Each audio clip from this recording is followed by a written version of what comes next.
ओम नमः शिवाय।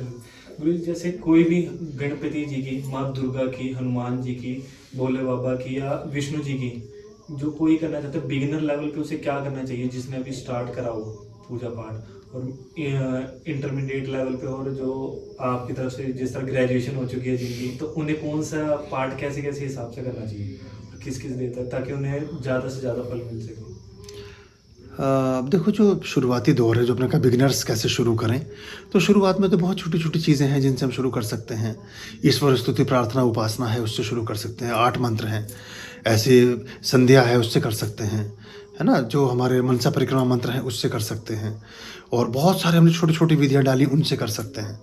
एक अष्टोत्तर शिव नाम नामावली है, वो कर सकते हैं। अष्टोत्तम दुर्गा नामावली है, अष्टोत्तर यानी कि 108 लक्ष्मी के नाम, 108 विष्णु के नाम, 108 शिव के नाम, ऐसे करके प्रारंभ कर सकते हैं।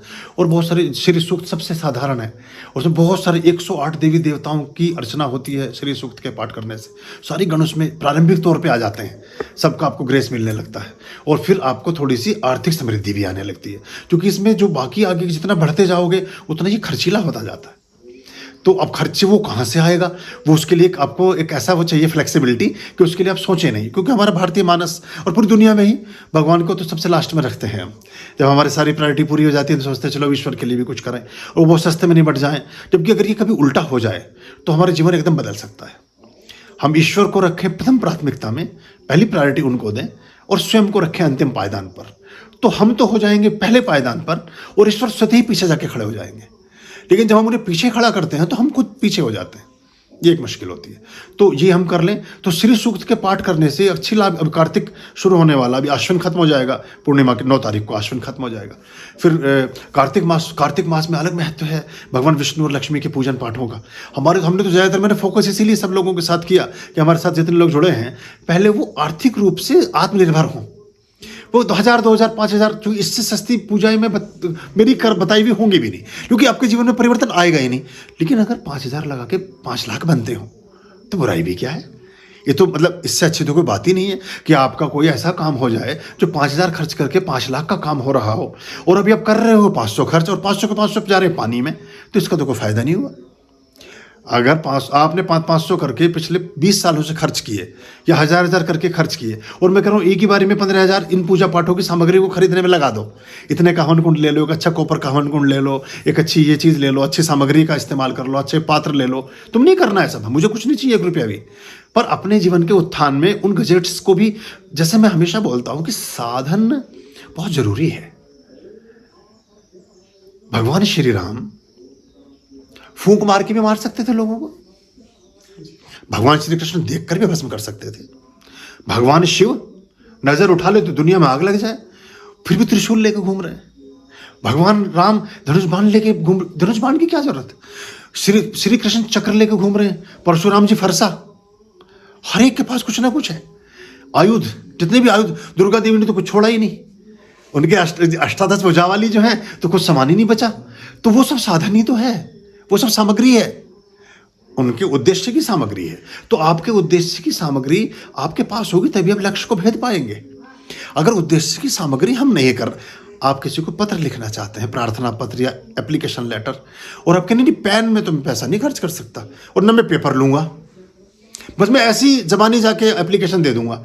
जब आदमी मुझसे बात करेंगे, मैं हाँ श्रीमान जी मैं आपके यहाँ नौकरी करने का इच्छुक हूँ, ये वो कहा भैया 50 पैसे का एक पेपर ना खर्च कर ले, 1-2 रुपये का रिफिल लिया, इससे कम से कम ये किसी से लिखवा ले या टाइप करा ला।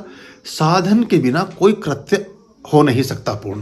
लेकिन हम पूजा पाठ में सोचते हैं कि बस हम ऐसे हाथ जोड़ के जाके खड़े हो जाएं और बहुत बड़े वाला हमें प्रसाद का टोकरा मिल जाए और बहुत कुछ हो जाए। अगर वो मिल भी गया तो आपके ऊपर ऋण है, मिल भी जाए तो ना लो।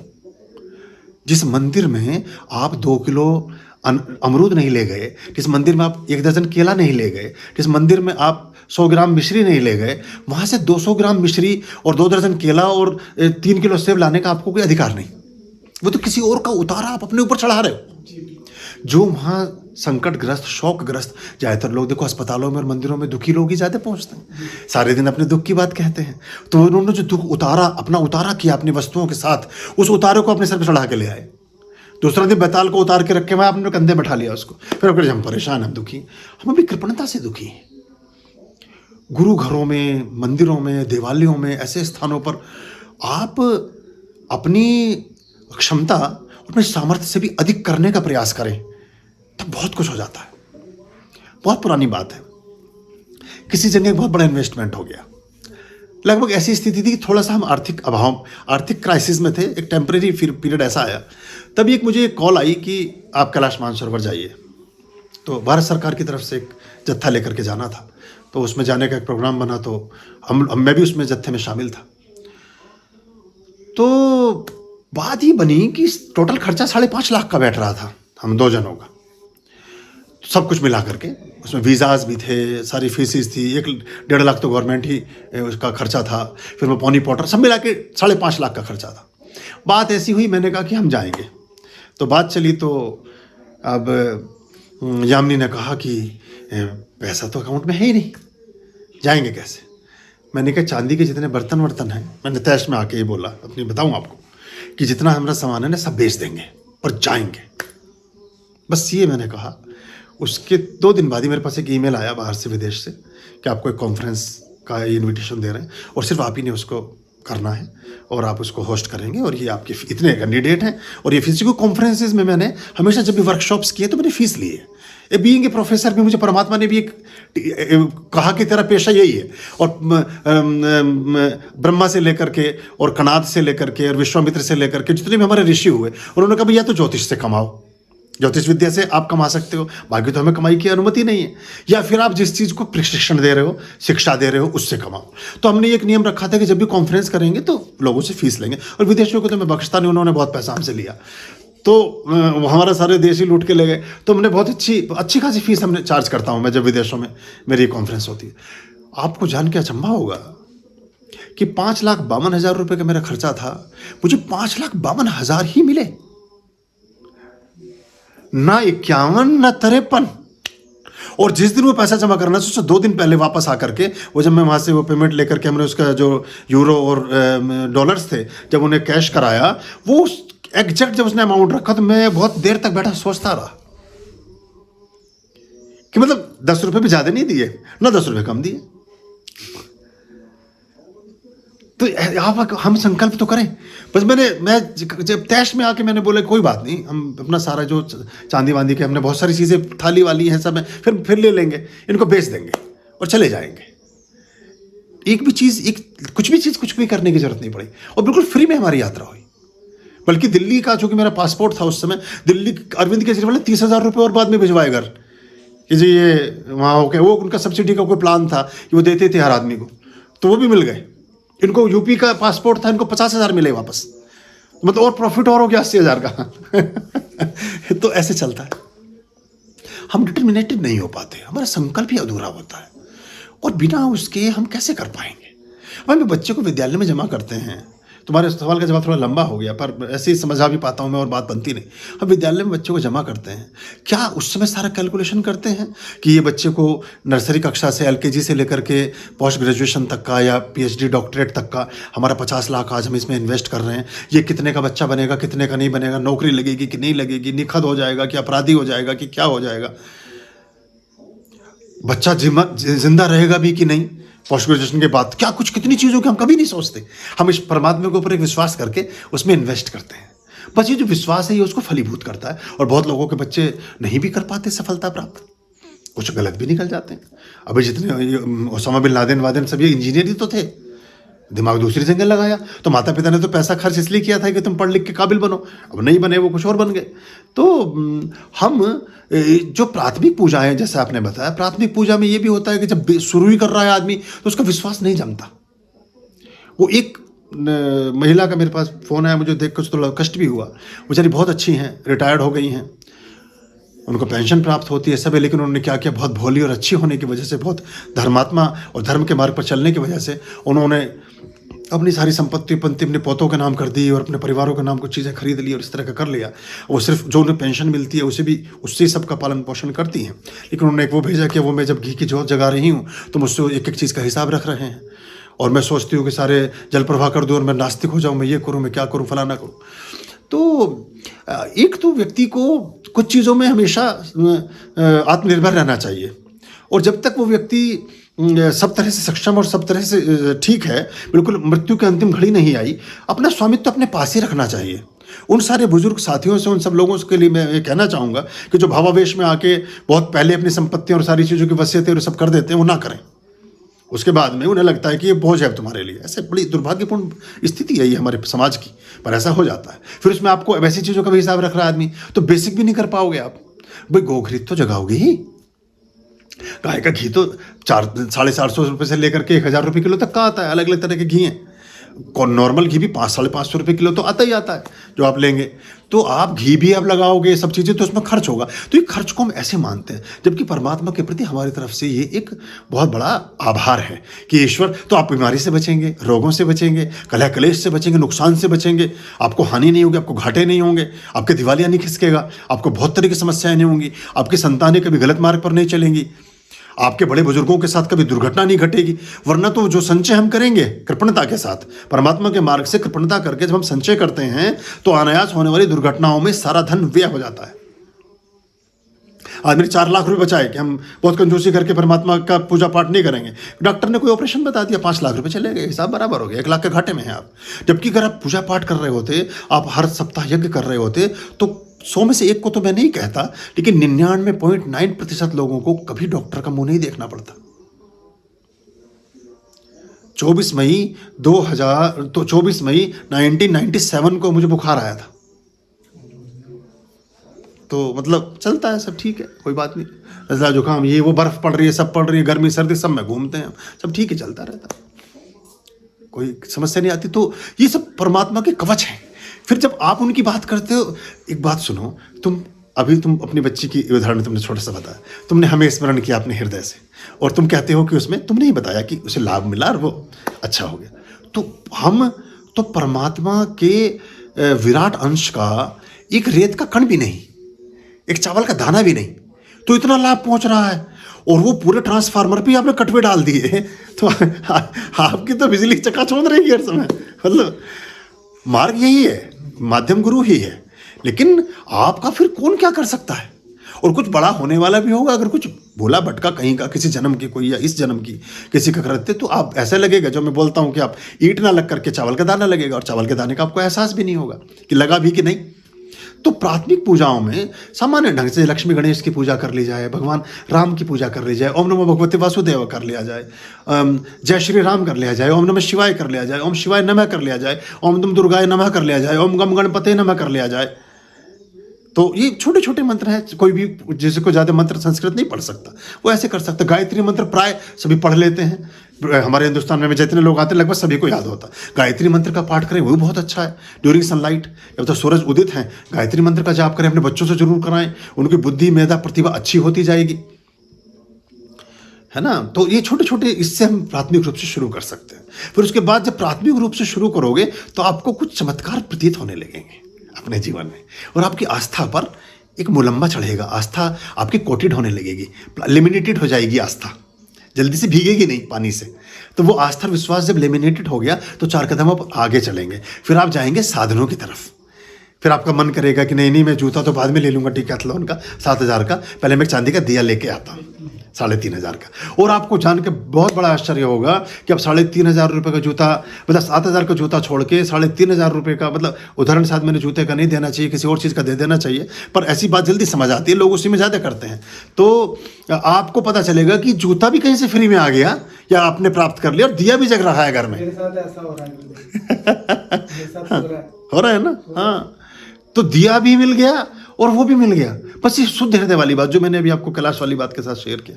मन तो एक वो अपना, एक आदमी की जेब में 1000 रुपये है और वो 100 रुपये का दान करता है, तो वो मात्र 10% का दान कर रहा है। लेकिन एक आदमी के पास है ही 10 रुपये और 10 का नोट चढ़ा गया, उसने कुल संपत्ति स्वाहा कर दी अपनी, उसकी तरफ तो परमात्मा की नजरें एकदम खुल जाती हैं। यार ये कौन बंदा था, जेब में कुछ है ही नहीं, रुपये नहीं बचे कि चाय कहाँ से पीऊंगा, खाना कहाँ खाऊंगा। ये जो अगर ये कैलकुलेशन के साथ आप चल रहे हैं, आप मतलब जनता, अगर ये कैलकुलेशन हम लगा रहे हैं कि नहीं ये कर ले वो कर ले, इसमें से 20 रुपये, तो काम गड़बड़ है। और जैसे ही आप अपने आप को पूरा दांव पर लगाते हैं, तो लगता है कि मामला ही कुछ और सुलझ गया, मामला ही खत्म हो गया, बात ही सिमट गई। अब प्रतीकात्मक कथाएं हैं, लोग मतलब अलग अलग तरह की चीज़ें हैं कि एक व्यक्ति भगवान की पूजा पाठ करता था, निरंतर पूजा पाठ करता था। एक दिन बहुत आंधी तेज तूफान आया, बारिशें शुरू हो गई, सब हो गई। उसने कहा कि मैं ऐसे में मंदिर कैसे जाऊंगा, छाता भी नहीं, ये भीग जाऊंगा, ये करूंगा। एक आदमी नास्तिक था, वो रोजाना जाकर के शिव मंदिर के बाहर खड़ा होकर के कुछ अपवचन बोल के आता था कि तुमने मेरा बड़ा काम खराब किया, तुम्हें मैं ये, तुम्हें जो भी उसका भाव था। तो वो तो नहीं गया जो आस्तिक था, वो नास्तिक जरूर पहुंचा भीगता भागता, और बिल्कुल लथपथ है उसमें वो। और जब जाकर उसने बात करनी शुरू की तो कथा प्रतीकात्मक कथा है कि शिव कहते हैं भाई तुम्हें परेशानी क्या? बोले मेरी परेशानी ये थी, इस वजह से मैं रोज आता था। बोले इतनी डिटर्मिनेशन गहरी है, पर नास्तिकता में भी इतनी आस्तिकता है कि मुझे तो याद कर ही रहा है, चल तेरी समस्या खत्म कर देता हूँ। और वो फिर वो बहुत बड़ा भक्त बन गया। उसने कहा मेरी तो प्रॉब्लम ये थी कि मेरी समस्या नहीं सॉल्व हो रही थी, इसलिए तो मैं नास्तिक था। अब अगर मेरी आज घर जाते इससे पहले समस्या खत्म ही हो गई है तो मैं तो रोज ही आऊँगा। अब तक मैं कुछ अपवचन बोलता था, अब मैं सुवचन बोलूँगा, अब मैं आपकी प्रार्थना और प्रेयर करूँगा।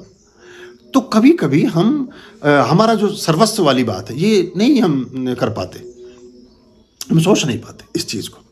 तो अगर हम ऐसा कर लें और ऐसे करते फिर आप जूनियर हाई स्कूल में आ गए। जूनियर हाई स्कूल के बाद आपके घर में अब साधन थोड़े जुट गए। आपने कलश भी ले लिया, आपने थोड़ा पात्र भी ले लिया, आपने कसौरा भी ले लिया, खेतरी बीजने का, आप छोटे मोटे दिया भी या बत्ती बत्ती ये कुछ सामान थोड़ा सा ले आए, आपने रख लिया। अब इसके बाद फिर इंटरमीडिएट, जब उससे और चमत्कार होना शुरू हुआ, फिर उससे आपकी जेबें भी भरी रहने लगी, प्रेम संबंध भी मधुर हो गए, घर में भी सब चीज़ें सब हो गई, सब जगह मान सम्मान भी होने लगा। कोई जिससे आपका कहीं बैर था, अपवाद था, वो भी खत्म हो गया। सब प्यार से सब आपको और अच्छा लगा। आपको लगा कि ये सब जीवन में नहीं था, अब ये परमात्मा की प्रार्थना से होना शुरू हुआ। तो अब आपका एक लेमिनेशन की कोट और बढ़ गई। अब आप और सामान की तरफ चले, फिर आपने और श्री विग्रह की तरफ गए, फिर आपने कोई पिरामिड खरीदा, फिर आपने कोई षड्यंत्र लिया, फिर आपने कोई शालिग्राम रखे, फिर आपने भगवान देवी जो भी कुछ करना है, फिर धीरे धीरे आप प्रतिमाओं की तरफ चले गए, कुछ और चीज़ें जो भी कर सकते थे वो किया, थोड़ी बहुत यात्रा की तरफ चले गए, किसी पुण्य की तरफ चले गए, किसी अच्छे काम में अपनी शुद्ध आय से कुछ देने भी लगे। अब एक लेमिनेशन का उस पर कोट और हो गया। अब उससे आपकी आमदनी बहुत ज़्यादा बढ़ गई। अभी 5,000 से 50,000 पर पहुंच गए आप। अब आपको ये तो दिखाई दे ही गया 2-3 साल में कि 5,000 से 50 में तो मैं इस वजह से पहुंचा हूं। अभी आस्था बलवती होती जा रही है। तो ये बस ऐसे बढ़ता चला जाता है सिस्टम। आपको परमात्मा ने 5,000 रुपये दिए और आपकी पात्रता को परखा कि करता क्या है ये। आपने 5 के 5,000 में 4,000 का जुआ खेला, 500 रुपये की शराब पी, 300 रुपये किसी और जगह खराब कर दिए, 200 रुपये का अंडा पंडा खा के 5,000 हाथ झाड़ के घर वापस आ गए। वो कहेगा कि भाई इसको वेटिंग लिस्ट में डालो, इसको अगली बार 5,000 देने की नहीं, इस पर ज़रा देखेंगे।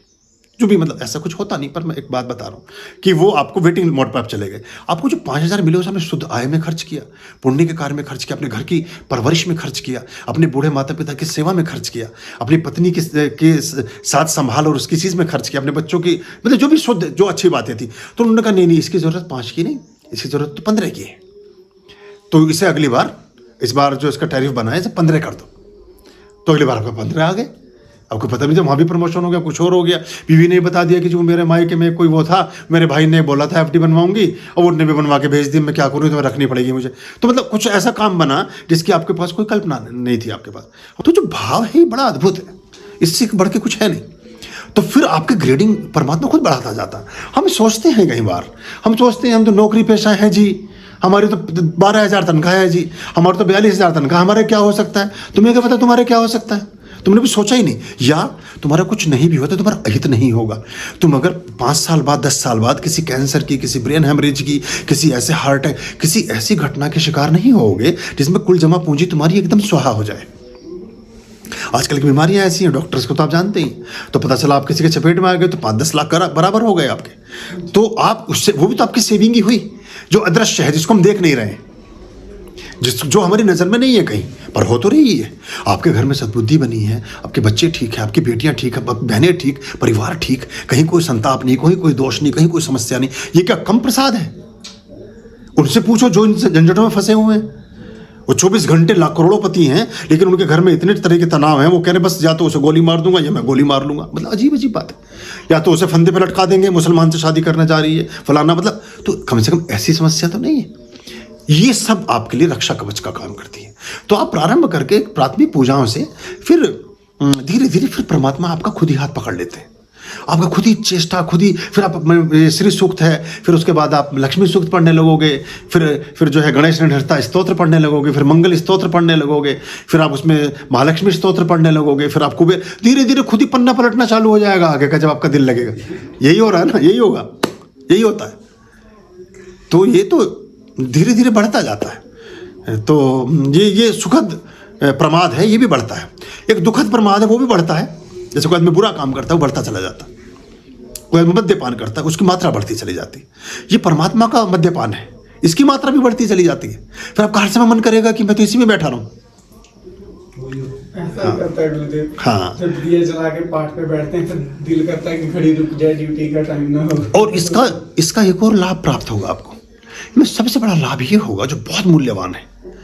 जितने अवधि में आप परमात्मिक प्रार्थनाओं में संबद्ध होंगे, पूजा पाठ कर रहे होंगे, प्रेयर कर रहे होंगे, दिया जला रहे होंगे, किसी के बारे में उसमें बुरा नहीं सोच सकते आप। हाँ जी।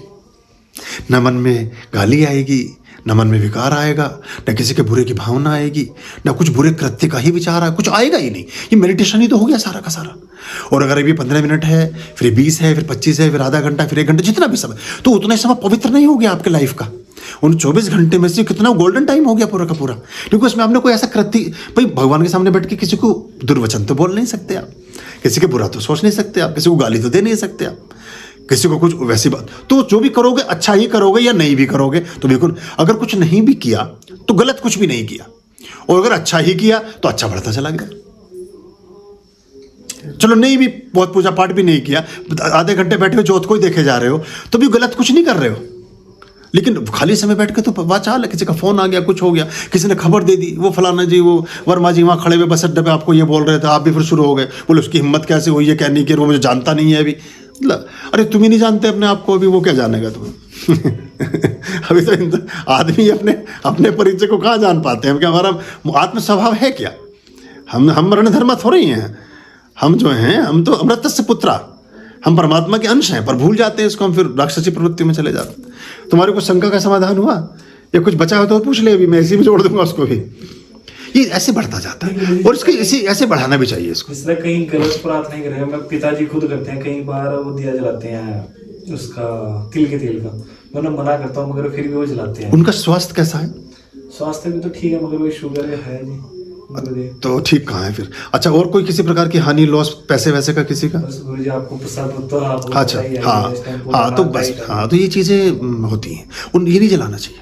गुरुजी मना करते हैं, मगर वो ये ना बढ़े कि आज तक हम पिताजी आजकल ना सुनते नहीं, उल्टा सिस्टम। जहाँ बच्चे थोड़े करते हैं ना, हाथ जोड़ते हैं, वहाँ पे पिताजी सभी घर की ये स्टोरी है। मैं अपने पिताजी को मना करता हूँ ना, पिताजी ऐसा दिया नहीं जलाना, गुरुजी ने बताया नीचे अंधेरा नहीं होना चाहिए, आप ऐसा दिया लो, उसकी बत्ती नहीं जलानी है रुई की। तुझे ज्यादा जानता है, पता नहीं कौन सा गुरु पकड़ लिया। नए नए गुरु पकड़ रहा है, पता नहीं कहाँ से सीख के आया।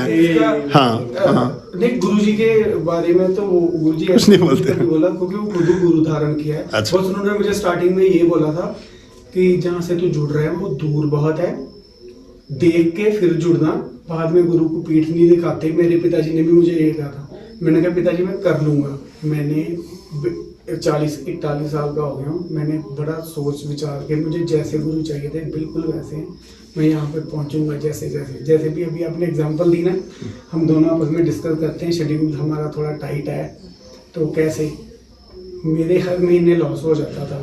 मुझे पता था 6800 मुझे चाहिए अप डाउन करने के लिए। गुरुजी के पास टोटल खर्चा डाल गया, मैं अभिमन्यु से भी बात कर रहा था, पूरा 6800 बचा है इस मंथ की सैलरी आने के बाद। आपके एग्जांपल मैं सामने दे रहा हूँ, हम दोनों साथ ही आए यही डिस्कस करते। और अब मेरठ जाना है ना, मैंने कहा चाहे जो मर्जी हो, चाहे घाटे में जाऊं, मैं घाटा कभी नहीं हो सकता। परमात्मा के साथ काम करके कभी घाटा हो ही नहीं सकता। जितना वहां पे जाने का ज्यादा लगेगा ना, मेरी खुद की कमाई से बचेगा। देखना गुरुदेव, ये तो आपकी आशीष है। मैं हर महीने देख रहा हूँ, डेली देख रहा हूँ ये चीजें, ये हम क्या ऐसे होता और बढ़ता जाएगा ये। और दूसरा छरित कम होगा। देखिए एक तो क्या हुआ, आपने 50 लीटर पानी भरा पानी की टंकी में, और आपका 50 लीटर का ही कंजप्शन है, तो ठीक है। अभी हो क्या रहा है कि 50 लीटर तो आप भर रहे हो, 10 लीटर उसमें से बह जाता है, बहेगा नहीं एक भी बूंद। मतलब लक्ष्मी क्षरित नहीं होगी, जैसे हानि में नहीं होगी। रोग पे नहीं खर्च होगा, राग पे नहीं खर्च होगा, आग पे नहीं खर्च होगा, ऋण पे नहीं खर्च होगा, कोई उधारी मांगने वाला आएगा ही नहीं आपके बहुत बुद्धि में लगे रहे नहीं अभिमन्यु, वो देगा ही नहीं। मतलब उसको ऐसी मति आएगी तो तुम तो बच गए ना, आ जाते तो दे ही देते। अगर आ जाते तुम तो दे देते, भाई दोस्त आया मांगने, मनदीप के पास चल रहे हैं, भाई मनदीप दे ही देगा। परमात्मा आपके पास भेजेगा ही नहीं, क्योंकि वो अलक्ष्मी होनी थी, 2,000 ले जाने थे, उसने देने नहीं थे आपको, तो वो मरनी थे ना पैसे, वो मरेंगे नहीं आपके पास ऐसा बंदा ही नहीं आएगा। या जो कोई रास्ते में तीसरा आदमी टकर जाएगा जिसे वो कभी जानता भी नहीं, और वो उससे मांग बैठेगा और वहीं उसकी पूर्ति हो जाएगी, आप तो सेफ हो गए ना। ये इस तरह की चीज़ें होनी शुरू होती हैं लाइफ में, और आपके कहीं नुकसान नहीं होंगे। बहुत बार ऐसी चीज़ें, ऐसी घटनाएं, देखो मैं तो अपने अनुभव में, तो मेरे पास तो ऐसे 20 सालों में, 25 सालों में पिछले ऐसे कम से कम 100 अवसर आए जिनमें मुझे बहुत आर्थिक हानि हो सकती थी, लेकिन मुझे ऐसे ऐसे प्रस्ताव लोगों ने दिए, ये कर लो, वो फलाना ढिमका, मैंने हमेशा उनसे हाथ जोड़े, मैं कि भैया मैं ऐसे ही ठीक हूँ, मैं गरीब आदमी हूँ, ऐसे ही बढ़िया, तुम अपना तुम हो जाओ भैया करोड़पति, और तुम्हें जो बनना तुम बन जाओ, मैं तो अपना बढ़िया, अपना ऐसे ही ठीक है, मेरा सब बढ़िया चल रहा, मुझे नहीं कुछ करना। और मुझे लगा कि बहुत अच्छा रहा, क्योंकि जो करोड़पति बनने चले थे आज वो जेल में हैं, या उनमें मुकदमे हैं, या उनके किसी ने अपने भाई को फंसा दिया, किसी ने अपनी बेटी को, किसी ने अपनी वाइफ को, किसी ने, उनके संबंध भी इतने खत्म और ख़राब हो गए, वो दुगने तिगने 5 गुने पता नहीं क्या क्या करने के चक्कर में। मेरा दिमाग इसमें कभी चला ही नहीं। तो मुझे ऐसा लगता है मुझे ईश्वर ने ही उस चीज़ से बचाया। कभी ऐसी बात दिमाग में आई ही नहीं कि इसे दुगना करो, 5 गुना करो, फलाना करो, ढिमकाना करो, ये करो, कभी ये विचार ही नहीं आया दिमाग में। तो मैं तो सोचता हूँ इसीलिए नहीं आया, कुछ जिनके आया था और मुझे कह रहे थे कि 5 साल बाद बात करेंगे सर आपसे, प्रोफेसर थे, ये थे, साथ में काम करते थे, आज वो बेचारे इतने परेशान हैं कि मैं बस आपसे शेयर नहीं कर सकता। एक आध आदमी ने के साथ तो इतना बुरा बीता कि अपना घर बेच करके वो आदमी आज किराए पर रहता है, और अब ऐसे ही किसी कच्चे मामले में फंस करके हो गया काम सब, जबकि सब कुछ ठीक था। और अपनी जो उनको एक पेंशन मिलती है यूनिवर्सिटी से, उस पेंशन का एक बहुत बड़ा भाग वो उस कर्जे को उतारने में लगे पड़े हैं अभी, जिसमें वो 5 गुना करने चले थे। तो ये सब ऐसा कुछ होता नहीं है, ये सब बेकार की इल्यूजन है, इनसे आप बचते हैं, क्योंकि सद्बुद्धि रहती है ना। आपको लगता है भाई मैं तो, ये सारा विचार ही तो है, आपके मन में विचार आ रहा है, आप कुछ भी कर रहे हो, आपके मन में विचार आए तो आपको सोचो कि शाम को जाके भाई 5,000 रुपये का कुछ लॉटरी का टिकट खरीद लो, या मतलब किसी आदमी का भी कुछ भी उल्टा सीधा विचार आ जाएगा, या किसी गंदी चीज़ में, किसी गलत काम में खर्च कर दो, या कोई गलत आदमी मांगने आएगा उसे दे दो, ओवरऑल लॉस हुआ। उससे बचेंगे आप हमेशा, या तो वो आदमी नहीं आएगा आपके पास, या वो सिचुएशन नहीं आएगी, या आपकी बुद्धि काम नहीं करेगी, या उस दिन आपके पास होंगे नहीं। मतलब कुछ ऐसी सिचुएशन आएगी इस बन करके कि बैंक में है भैया, मेरे पास तो कैश तो है नहीं, तो कल आ जाना, वो कल उसका काम हो चुका होगा, वो कल आएगा ही नहीं फिर लौट के। तो ऐसा चलता है। तो ये करते करते धीरे धीरे इसमें जो साधन है उन साधनों में सिर्फ वृद्धि करते रहना चाहिए, उन साधनों में सिर्फ वृद्धि करना चाहिए। आर्यं शरणं शुभमस्तु, संभव करणं अरमस्तु। आर्यं शरणं शुभमस्तु,